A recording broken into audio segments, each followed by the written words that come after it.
Hello दोस्तों, welcome to my YouTube channel to the point 247।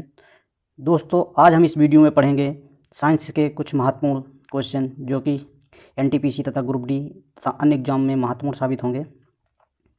दोस्तों, यह वीडियो सीरीज साइंस से संबंधित क्वेश्चंस की है। आज हम इस वीडियो में साइंस के बायोलॉजी पार्ट से कुछ महत्वपूर्ण क्वेश्चन करेंगे जो कि हमारे हर एक एग्ज़ाम के लिए महत्वपूर्ण होंगे। प्लीज़ वीडियो को लास्ट तक देखें और फिर आप अपना स्कोर कमेंट बॉक्स में ज़रूर कमेंट करें। और आप लोग ये भी बता सकते हैं कि अगला वीडियो किस टॉपिक में बनाया जाए। प्लीज़ कमेंट ज़रूर करें। तो हम लोग देखेंगे अपना पहला क्वेश्चन। हमारा पहला क्वेश्चन है, एक वयस्क मानव शरीर में जल प्रतिशत होता है लगभग। ऑप्शन ए है 10%, ऑप्शन बी है 65%, ऑप्शन सी है 75%, ऑप्शन डी है 45%। इसका सही आंसर होगा, आपको इसका जो लगभग में पूछा है कि लगभग कितना परसेंट होगा, अप्रॉक्स में बताना है। तो इसका सही आंसर है ऑप्शन सी 75%। मनुष्य में जो जल का प्रतिशत होता है वो 75 से 80% के बीच में होता है। तो इसका सही आंसर होगा ऑप्शन सी। अब हम लोग चलेंगे नेक्स्ट क्वेश्चन पे। हमारा नेक्स्ट क्वेश्चन है, मानव शरीर में किस तत्व का प्रतिशत सबसे अधिक होता है। Option A hydrogen, option B nitrogen, option C carbon, option D oxygen. तो इसमें सही आंसर दीजिएगा आप लोग। इसका सही आंसर है ऑप्शन डी ऑक्सीजन। जो मनुष्य शरीर होता है उसमें ऑक्सीजन का परसेंट सबसे अधिक होता है। अब हम लोग चलेंगे नेक्स्ट क्वेश्चन पे। हमारा नेक्स्ट क्वेश्चन है, 20 वर्ष की आयु में मानव शरीर में हड्डियों की संख्या होती है लगभग में बताना है कि जो किशोरावस्था होती है उसमें मनुष्य शरीर में हड्डियों की संख्या कितनी होती है। Option A 100, option B 200, option C 300, option D उपयुक्त में से कोई नहीं। इसका सही आंसर दीजिएगा। इसका सही आंसर होगा ऑप्शन डी उपयुक्त में से कोई नहीं, क्योंकि जो वयस्क शरीर में वयस्क मनुष्य के शरीर में हड्डियों की संख्या होती है वो होती है 206, और जो शिशु अवस्था में मनुष्य के शरीर में हड्डियां होती हैं या बच्चों में जो हड्डियां होती हैं वो होती हैं 300। तो इसमें सही आंसर होगा ऑप्शन डी, मनुष्य के शरीर में 206 हड्डियां होती हैं। इसका सही आंसर होगा उपयुक्त में से कोई नहीं। अब हम लोग चलेंगे नेक्स्ट क्वेश्चन पे। हमारा नेक्स्ट क्वेश्चन है, निम्नलिखित में से कौन मानव शरीर की सबसे छोटी हड्डी है। ऑप्शन ए ओमर, option B femur, option C incus, option D stapes. इसका सही आंसर दीजिएगा आप लोग। इसका सही आंसर है, मनुष्य की सबसे छोटी जो हड्डी होती है वो स्टेपीज होती है, जो कि कान में पाई जाती है। फीमर होती है जो हमारी सबसे बड़ी हड्डी है, जो जांघ की सबसे बड़ी हड्डी होती है वो फीमर होती है, सबसे बड़ी हड्डी है। और ये इंकस और स्टेपीज ये दोनों कान में पाई जाती हैं। कान में 3 हड्डियाँ पाई जाती हैं। इसका सही आंसर होगा ऑप्शन डी। अब हम लोग चलेंगे नेक्स्ट क्वेश्चन पे। हमारा नेक्स्ट क्वेश्चन है 5th नंबर, मनुष्य की खोपड़ी में कुल कितनी अस्थियां होती हैं। Option A 28, option B 30, option C 32, option D 34। इसका सही आंसर दीजिएगा आप लोग। इसका सही आंसर है ऑप्शन ए 28। मनुष्य की खोपड़ी में कुल 28 अस्थियां होती हैं। अब नेक्स्ट क्वेश्चन पे चलेंगे। हमारा नेक्स्ट क्वेश्चन है क्वेश्चन 6, नाभिक के अलावा कोशिका के किस कोशिकांग में डीएनए होता है। जो नाभिक को छोड़ के डीएनए कहाँ पे और मौजूद होता है। तो ऑप्शन ए है तारक केंद्र, ऑप्शन बी कालजिका, option C lysosome, option D mitochondria. तो जो नाभिक के अलावा डीएनए पाया जाता है वो माइटोकॉन्ड्रिया में पाया जाता है। इसका सही आंसर होगा ऑप्शन डी। हम लोग चलेंगे नेक्स्ट क्वेश्चन पे। हमारा नेक्स्ट क्वेश्चन है 7 नंबर, सौर ऊर्जा एटीपी में बदलती है। मतलब जो सौर ऊर्जा होती है, जो पौधे सूर्य से ऊर्जा ग्रहण करते हैं उसको एटीपी में कन्वर्ट करता है। एक एनर्जी फॉर्म होती है एटीपी, उसमें कौन कन्वर्ट करता है। इसका ऑप्शन है mitochondria, option B chloroplast, option C peroxisome में, ऑप्शन डी राइबोसोम में। तो इसका सही आंसर दीजिएगा आप लोग। इसका सही आंसर है ऑप्शन बी क्लोरोप्लास्ट में। सौर ऊर्जा को एटीपी में क्लोरोप्लास्ट कन्वर्ट करता है। अब हम नेक्स्ट क्वेश्चन पे चलेंगे। 8th क्वेश्चन है हमारा नेक्स्ट, साधारण मनुष्य में गुणसूत्र होते हैं। मनुष्य में गुणसूत्रों की संख्या कितनी होती है। तो इसमें है option A 36, option B 46, option C 56, option D 26। तो इसका सही आंसर होगा ऑप्शन बी 46। जो मनुष्य में गुणसूत्रों की संख्या होती है वो 46 होती है। पेयर में पूछा जाएगा तो 23 पेयर या 23 पेयर, 23 जोड़ी गुणसूत्र जो होते हैं मनुष्य के शरीर में होते हैं। और 22 जोड़े स्त्री और मेल फीमेल दोनों में समान होते हैं। जो 22 जोड़ी होते हैं चाहे वो फीमेल हो या मेल हो, उनमें दोनों में समान होते हैं। और 23वां जोड़ा जो होता है लिंग निर्धारण करता है वो अलग अलग होता है। मनुष्य में जो 23वां जोड़ा होता है XY होता है, और औरत में जो होता है या फीमेल में जो भी होता है वो XX होता है। अब हम लोग चलेंगे नेक्स्ट क्वेश्चन पे। हमारा 9th क्वेश्चन है, मानव शरीर की कोशिकाओं में पाए जाने वाले गुणसूत्र जोड़ों की संख्या है। अभी मैंने बताया था आपको। इस option A 21, option B 22, option C 23, option D 24। इसका तो सही आंसर आपको पता ही होगा, अभी मैंने बताया था। जो मनुष्य में होते हैं गुणसूत्रों की संख्या वो जोड़ों में 23 पेयर होती है। इसका सही आंसर होगा ऑप्शन सी। हम लोग चलेंगे नेक्स्ट क्वेश्चन पे। 10th नंबर क्वेश्चन है, निम्न में से किस में लिंग गुणसूत्र नहीं होते। ऑप्शन ए बंदर, ऑप्शन बी चीता, ऑप्शन सी छिपकली, ऑप्शन डी तितली। तो लिंग गुणसूत्र जो होता है वो किस में नहीं पाया जाता है।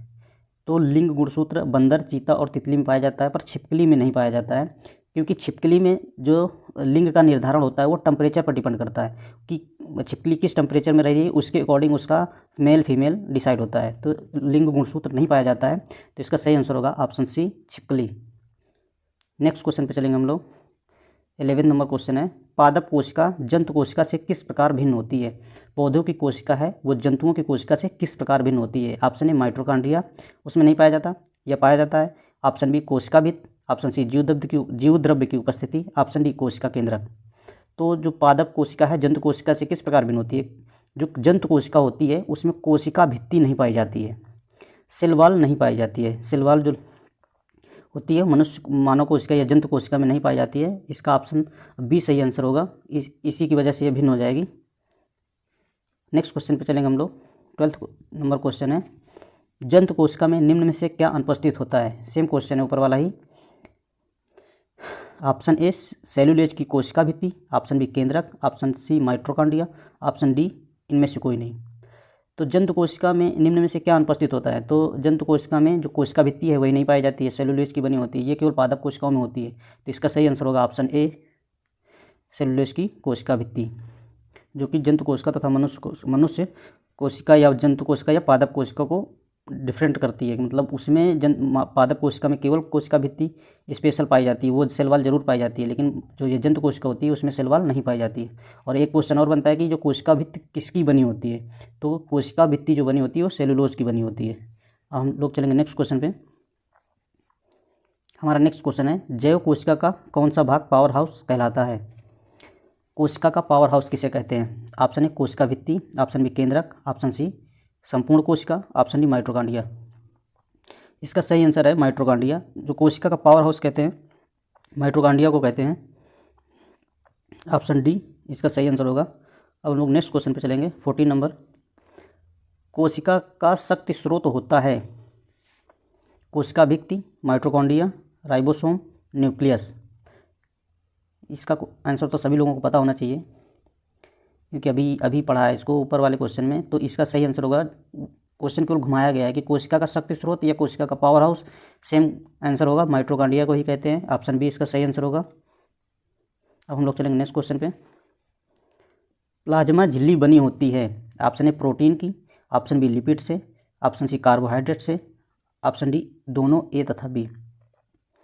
इसका सही आंसर दीजिएगा आप लोग। इसका सही आंसर होगा ऑप्शन डी। जो प्लाज्मा झिल्ली बनी होती है वो प्रोटीन तथा लिपिड दोनों से बनी होती है। तो इसका सही आंसर होगा ऑप्शन डी। अब हम लोग चलेंगे नेक्स्ट क्वेश्चन पे। नेक्स्ट क्वेश्चन है 16 नंबर, मानव शरीर के किस अंग में लसिका कोशिकाएं बनती हैं। लसिका कोशिकाएं बनती हैं मानव शरीर के किस अंग में लसिका कोशिकाएं बनती हैं। Option A liver, option B दीर्घस्थि, ऑप्शन सी तिल्ली, ऑप्शन डी अग्नाशय।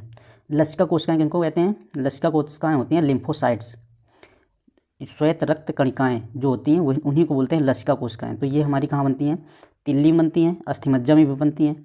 तो इसका सही आंसर होगा ऑप्शन सी तिल्ली। नेक्स्ट क्वेश्चन पे चलेंगे हम लोग। 17 नंबर क्वेश्चन है, अंतःस्रावी ग्रंथियों के हार्मोन को किस में स्रावित किया जाता है। ऑप्शन ए रक्त में, ऑप्शन बी हृदय की धमनियों में, ऑप्शन सी वाहिनी में, ऑप्शन डी रीढ़ के द्रव में। इसका यहाँ पे है रीढ़ के द्रव में, रीढ़ के द्रव में। तो इसका सही आंसर होगा ऑप्शन ए रक्त में, जो अंतःस्रावी ग्रंथियों के हार्मोन को रक्त में स्रावित किया जाता है। अब हम लोग चलेंगे नेक्स्ट क्वेश्चन पे। हमारा नेक्स्ट क्वेश्चन है 3 नंबर। निम्नलिखित में से कौन सी कोशिका मानव में एंड्रोजन हार्मोन का स्रावण करती है? जो एंड्रोजन हार्मोन होता है वो कौन सी कोशिका द्वारा मानव में स्रावित किया जाता है? तो सर्टोली कोशिकाएं, ऑप्शन ए है सर्टोली कोशिकाएं, ऑप्शन बी है लैंडिंग कोशिकाएं, ऑप्शन सी है जनन कोशिकाएं, ऑप्शन डी है श्लेष्मा कोशिकाएं। तो इसका सही आंसर होगा, आप लोग बताइएगा सही आंसर क्या होगा इसका। इसका सही आंसर है ऑप्शन बी लैंडिंग कोशिकाएं। जो एंड्रोजन हार्मोन होता है वो लैंडिंग कोशिकाओं द्वारा स्रावित किया जाता है। नेक्स्ट क्वेश्चन पे चलेंगे। मनुष्य के किस अंग में सर्वाधिक कोलेस्ट्रॉल उत्पन्न होता है? Option A liver, option B आमाशय, ऑप्शन सी पित्ताशय, ऑप्शन डी अग्नाशय। इसका सही आंसर दीजिएगा। मनुष्य के किस अंग में सर्वाधिक कोलेस्ट्रॉल उत्पन्न होता है? इसका सही आंसर होगा ऑप्शन ए लीवर या यकृत में। जो कोलेस्ट्रॉल सबसे अधिक उत्पन्न होता है यकृत में होता है, और पित्तरस भी यकृत में ही उत्पन्न होता है। और पित्तरस को एक क्वेश्चन बनता है कि पित्तरस को स्टोर कहाँ पे किया जाता है? तो जो पित्तरस होता है उसको पित्ताशय में स्टोर किया जाता है, पर वो बनता है लीवर में ही। तो हमारा इस क्वेश्चन का सही आंसर होगा लीवर। कोलेस्ट्रॉल सर्वाधिक कहाँ बनता है? वो लीवर में बनता है। हम लोग चलेंगे नेक्स्ट क्वेश्चन पे। 20 नंबर का क्वेश्चन है। टिबिया फिबुला नामक अस्थियां कहाँ पाई जाती हैं? ऑप्शन ए खोपड़ी में, ऑप्शन बी टांग में, ऑप्शन सी भुजा में, ऑप्शन डी मुंह में। तो ये तो क्वेश्चन सभी लोगों को पता ही होगा। टिबिया फिबुला नामक अस्थियां कहाँ पाई जाती हैं? इसका सही आंसर होगा ऑप्शन बी टांग में। जो टिबिया फिबुला होती हैं ये टांग की अस्थियाँ होती हैं, और जांग में एक अस्थि पाई जाती है फीमर, ये सबसे बड़ी अस्थि होती है, और एक सबसे छोटी अस्थि होती है वो कान में पाई जाती है, जिसको बोलते हैं स्टेपीज। हम लोग नेक्स्ट क्वेश्चन पे चलेंगे। 21 नंबर क्वेश्चन है। वर्तमान आनुवांशिक विज्ञान के जनक कौन हैं? आनुवांशिक विज्ञान के जनक कौन है? Gregor John Mendel, Hugo de Vries, Charles Darwin, Thomas Hunt Morgan. इसका सही आंसर दीजिएगा आप लोग। इसका सही आंसर है Gregor John Mendel. Gregor John Mendel को आनुवांशिक विज्ञान का जनक कहा जाता है। इसका सही आंसर है ऑप्शन ए। इन्होंने पी मटर पे रिसर्च करी थी और आनुवांशिक के लिए वहीं से बताया था। इन्होंने आनुवांशिकी का सिद्धांत प्रतिपादित किया था, इसीलिए इन्हें आनुवांशिक विज्ञान का जनक कहा जाता है। अब हम लोग चलेंगे नेक्स्ट क्वेश्चन पे। 22 नंबर क्वेश्चन है। नेत्रदान में दाता के आँख का कौन सा भाग प्रत्यारोपित किया जाता है? नेत्रदान में कौन सा पार्ट, आँख का कौन सा पार्ट दान किया जाता है या प्रत्यारोपित किया जाता है? इसका सही आंसर बताइएगा आप लोग। इसका सही ऑप्शन ए है कार्निया, ऑप्शन बी है लेंस, ऑप्शन सी है रेटिना, ऑप्शन डी पूरी आँख। इसका सही आंसर है कार्निया। जो नेत्रदान में जो आँख का केवल कार्निया ही डोनेट किया जाता है। जैसे आँख डोनेट करते हैं तो पूरी आँख नहीं निकाली जाती, उसमें केवल कार्निया जो आँख का एक पार्ट होता है लेंस, वो उसको ही केवल डोनेट किया जाता है। तो जो भी प्रत्यारोपित किया जाता है वो केवल कार्निया होगा। इसका सही आंसर होगा ऑप्शन ए। अब हम लोग चलेंगे नेक्स्ट क्वेश्चन पे। 23 क्वेश्चन है। मंडल ने अपने चिर प्रतिष्ठित वंशागत नियमों को प्रतिपादित करने में जिस जीवधारी का उपयोग किया था वो था। मतलब ग्रेगर जॉन मेंडल ने अपने चिर प्रतिष्ठित वंशागत नियमों को प्रतिपादित करने में जिस जीवधारी को प्रयोग किया था, मतलब मेंडल ने किस चीज़ के ऊपर अपना रिसर्च किया था उसको बताना है। इसका ऑप्शन ए है ड्रोसोफिला, ऑप्शन बी है स्नैपड्रैगन, ऑप्शन सी है गार्डन पी मटर, ऑप्शन डी है स्वीट पी सुगंधित मटर। इसका सही आंसर दीजिएगा। आप लोग ऑप्शन सी और ऑप्शन डी में ही कंफ्यूज होंगे। इसका सही आंसर है ऑप्शन सी गार्डन पी मटर। जो ग्रेगर जॉन मेंडल ने गार्डन पी मटर पे रिसर्च करी थी, स्वीट मटर पे नहीं करी थी, स्वीट पी मटर पे नहीं की थी। तो इसका सही आंसर होगा ऑप्शन सी। अगर केवल मटर आता है या केवल पी आता है तो वहाँ पे आप केवल कोई पी लगा सकते हैं, पी पे करी। लेकिन अगर गार्डन पी पूछ लेगा या स्वीट पी पूछेगा तो वहाँ पे आपको गार्डन पी पर ही टिक करना है। नेक्स्ट क्वेश्चन पे चलेंगे हम लोग। 24 क्वेश्चन है। मेंडल ने आनुवांशिकता का सिद्धांत किस पर आधारित है? मेंडल के आनुवांशिकता का सिद्धांत किस पर आधारित है? कायिक जनन पर, अलैंगिक जनन पर, और नेक्स्ट है लैंगिक जनन और उपर्युक्त सभी। तो इसका सही आंसर दीजिएगा आप लोग। 2 ऑप्शन नीचे हो गए हैं, देख लीजिएगा। ये है कायिक जनन ऑप्शन है, ऑप्शन बी अलैंगिक जनन, ऑप्शन सी है लैंगिक जनन, ऑप्शन डी है उपर्युक्त सभी। तो इसका सही आंसर होगा कि आनुवंशिकता का सिद्धांत किस पर आधारित है, मेंडल का। तो मेंडल का आनुवंशिकता का सिद्धांत लैंगिक जनन पर आधारित है। ऑप्शन नंबर सी सही होगा इसका। अब हम लोग नेक्स्ट क्वेश्चन पे चलेंगे। जीनोम चित्रण का इसमें से संबंध है, मतलब इसमें से जीनोम चित्रण है उसका संबंध किस चीज़ से है। ऑप्शन ए रक्त वर्गीकरण, ऑप्शन बी जीन्स का चित्रण, ऑप्शन सी स्नायु केंद्रों का चित्रण, ऑप्शन सी मस्तिष्क का चित्रण। तो जीनोम से शब्द से ही पता चलता है कि जीनोम, इसमें देखना है जीन्स, जीनोम और जीन्स मैच कर रहे हैं तो इससे जीनोम जो होता है वो जीन का मैपिंग की जाती है, तो इसीलिए जीन्स का चित्रण से संबंधित होगा। इसका सही आंसर होगा ऑप्शन बी, जीनोम चित्रण जीन्स के चित्रण से संबंधित है। इसका सही आंसर है ऑप्शन बी। हम लोग चलेंगे नेक्स्ट क्वेश्चन पे। क्वेश्चन नंबर 26 है, जीवों में आनुवांशिक लक्षण संतान में ले जाए जाते हैं। ऑप्शन ए राइबोसोम द्वारा, ऑप्शन बी क्रोमोसोम द्वारा, ऑप्शन सी प्लाज्मा द्वारा, ऑप्शन डी लाइसोसोम द्वारा। तो इसका सही आंसर दीजिएगा। इसका सही आंसर होगा ऑप्शन बी क्रोमोसोम द्वारा। जो जीवों में आनुवांशिक लक्षण ट्रांसफ़र होते हैं, जैसे माँ बाप के जो गुण हैं वो बच्चे में किसके द्वारा ट्रांसफ़र होते हैं, तो वो क्रोमोसोम होते हैं, जो गुणसूत्र होते हैं हमारे, उनके द्वारा ही आनुवंशिक लक्षण ट्रांसफ़र होते हैं एक जनरेशन से दूसरी जनरेशन में। अब हम लोग चलेंगे नेक्स्ट क्वेश्चन पे। 27 नंबर क्वेश्चन है, जीन है डीएनए का एक भाग, डीएनए और हिस्टोन का एक भाग, ऑप्शन सी डीएनए आरएनए और हिस्टोन का एक भाग, ऑप्शन डी उपर्युक्त सभी। तो जीन है, जीन, इसका सही आंसर दीजिएगा आप लोग। इसका सही आंसर है ऑप्शन ए डीएनए का एक भाग। जीन जो है डीएनए का एक भाग है। जीन के एक पार्ट में लगभग 5000 से 1 लाख डीएनए के कण होते हैं एक पार्ट में जीन के। तो इसका सही आंसर होगा ऑप्शन ए। अब हम लोग चलेंगे नेक्स्ट क्वेश्चन पे। क्वेश्चन नंबर 28 है, जीन के भीतर अनुक्रम आधार में परिवर्तन कहलाता है। जो जीन में अनुक्रम के आधार में परिवर्तन होता है उसको क्या कहते हैं। उत्परिवर्तन, प्रतिरूपण, संयोजन, प्रजनन। तो इसका सही आंसर आप लोग दीजिएगा। इसका सही ऑप्शन है ऑप्शन ए उत्परिवर्तन। जीन के भीतर अनुक्रम आधार में परिवर्तन उत्परिवर्तन कहलाता है। ऑप्शन ए सही है। अब एक क्वेश्चन और बनता है कि उत्परिवर्तन का सिद्धांत किसने प्रतिपादित किया था। तो इसका उत्परिवर्तन का जो सिद्धांत दिया था ह्यूगो डी व्रीज ने दिया था। हम लोग चलेंगे नेक्स्ट क्वेश्चन पे। हमारा नेक्स्ट क्वेश्चन है 29 नंबर, हमारे शरीर में आनुवांशिकता की इकाई को कहते हैं। आनुवांशिकता की इकाई को क्या कहते हैं। ऑप्शन ए गुणसूत्र, option B DNA, option C gene, option C gene, option D केंद्रक। तो आनुवांशिकता के लिए क्या चीज़ जरूरी होती है, आनुवांशिकता की इकाई क्या होगी। तो इसका सही आंसर होगा गुणसूत्र। जो आनुवांशिक लक्षण होते हैं गुणसूत्र के थ्रू ही, क्रोमोसोम हिंदी में उसको बोलते हैं गुणसूत्र, अंग्रेजी में क्रोमोसोम। क्रोमोसोम की ही वजह से जो एक जनरेशन से दूसरी जनरेशन में आनुवांशिक लक्षण ट्रांसफ़र होते हैं। तो इसका सही आंसर उसकी आनुवांशिकता की सही सबसे छोटी इकाई या इकाई गुणसूत्र ही होगी। तो इसका सही आंसर है ऑप्शन ए। अब हम लोग चलेंगे नेक्स्ट क्वेश्चन पे। किसी भी प्रजाति में गुणसूत्र की संख्या, ऑप्शन ए आयु के साथ बढ़ती है, ऑप्शन बी आयु के साथ घटती है, ऑप्शन सी स्थिर रहती है, ऑप्शन डी वजन के साथ बढ़ती है। इसका सही आंसर दीजिएगा कि जो गुणसूत्र होते हैं वो आयु के साथ बढ़ते हैं, आयु के साथ घटते हैं, स्थिर रहते हैं, या वजन के साथ घटते हैं या बढ़ते हैं। तो इसका सही आंसर है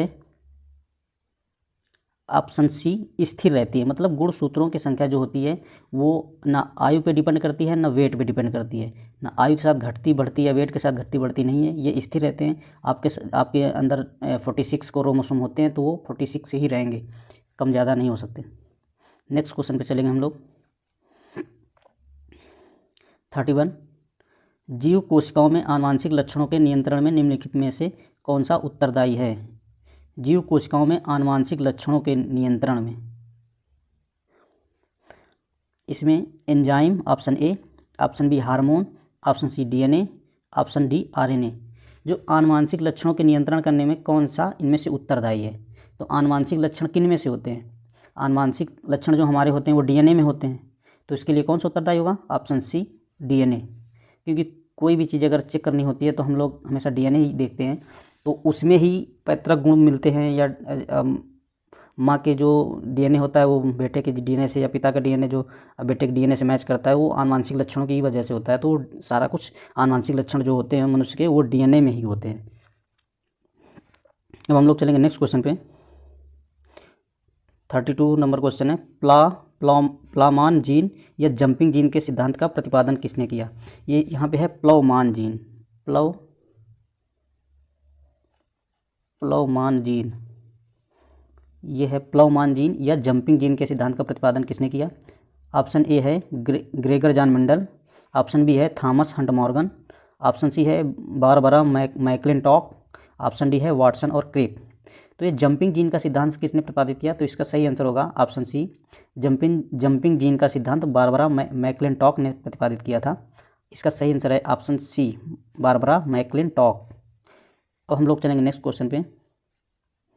हमारा नेक्स्ट क्वेश्चन है 33, डीएनए में उपलब्ध कौन सा यौगिक अमीनो अम्ल नहीं बनाता? Option A adenine, option B tyrosine, option C guanine, option D cytosine. इसका सही आंसर दीजिएगा। इसका सही आंसर होगा ऑप्शन बी, टायरोसिन जो होता है वो यौगिक अम्ल का निर्माण नहीं करता है। एडेनिन, गुआनिन और साइटोसिन ये तीनों अमीनो अम्ल बनाते हैं, पर टायरोसिन जो होता है वो अमीनो अम्ल नहीं बनाता है। तो इसका सही आंसर है ऑप्शन बी, टायरोसिन। अब हम लोग चलेंगे नेक्स्ट क्वेश्चन पे। डीएनए में मौजूद शर्करा होती है, option A glucose, option B fructose, option C deoxyribose, option D ribose. इसका सही आंसर दीजिएगा आप लोग। इसका सही आंसर होगा ऑप्शन सी, डीऑक्सीराइबोस। डीएनए में जो मौजूद शर्करा होती है वो राइबोस होती है, डीऑक्सीराइबोस होती है। अब हम लोग चलेंगे नेक्स्ट क्वेश्चन पे। 35, डीएनए की द्विकुंडलिनी संरचना किसके द्वारा की गई थी? मतलब जो डीएनए की हेलिकल स्ट्रक्चर बनाया गया था, हेलिकल स्ट्रक्चर किसने दिया था? द्विकुंडलिनी संरचना किसने प्रतिपादित करी थी? तो इसको वाटसन एंड क्रिक ने की थी। इसका सही आंसर होगा option B, Watson and Crick. अब हम लोग चलेंगे नेक्स्ट क्वेश्चन पे। हमारा नेक्स्ट क्वेश्चन है 36 का है। इसमें है, निम्नलिखित में से कौन जैव उर्वरक के रूप में उपयोग होता है? Option A rhizobium, option B है नील हरित शैवाल, ऑप्शन सी है एजोला, ऑप्शन डी उपर्युक्त सभी। जो जैव उर्वरक के रूप में यूज होते हैं वो इसमें से सभी होते हैं। ऑप्शन ए राइजोबियम, नील हरित शैवाल और एजोला, ये सभी हमारे जैव उर्वरक के रूप में यूज होते हैं। एजोला जो होता है, ये नील हरित शैवाल इकाई के रूप में पाए जाते हैं। एजोला होता है जो ये एक जलीय फर्न है। ये तीनों हमारे जैव उर्वरक के रूप में यूज होते हैं। इसका सही आंसर होगा ऑप्शन डी। अब हम लोग चलेंगे नेक्स्ट क्वेश्चन पे। हमारा नेक्स्ट क्वेश्चन है, निम्नलिखित में से कौन सा एक नाइट्रोजन स्थिरीकरण करने वाला जीव नहीं है? इसमें है नाइट्रोजन, यहाँ पे क्वेश्चन में थोड़ी एरर है। निम्नलिखित में से कौन सा एक नाइट्रोजन स्थिरीकरण,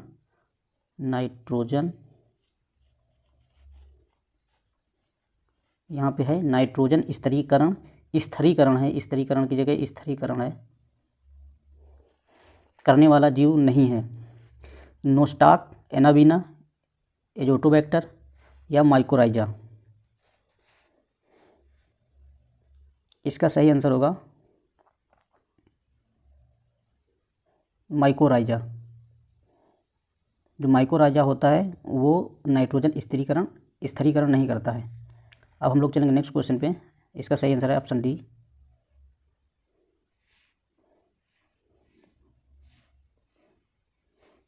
अब हम लोग चलेंगे नेक्स्ट क्वेश्चन पे। नेक्स्ट क्वेश्चन है 38 नंबर, नाइट्रोजन स्थिरीकरण जीवाणु किस पौधे की जड़ के साथ संयोजन करते हैं? ऑप्शन ए दालें, ऑप्शन बी चावल, ऑप्शन सी गेहूँ, ऑप्शन डी गन्ना।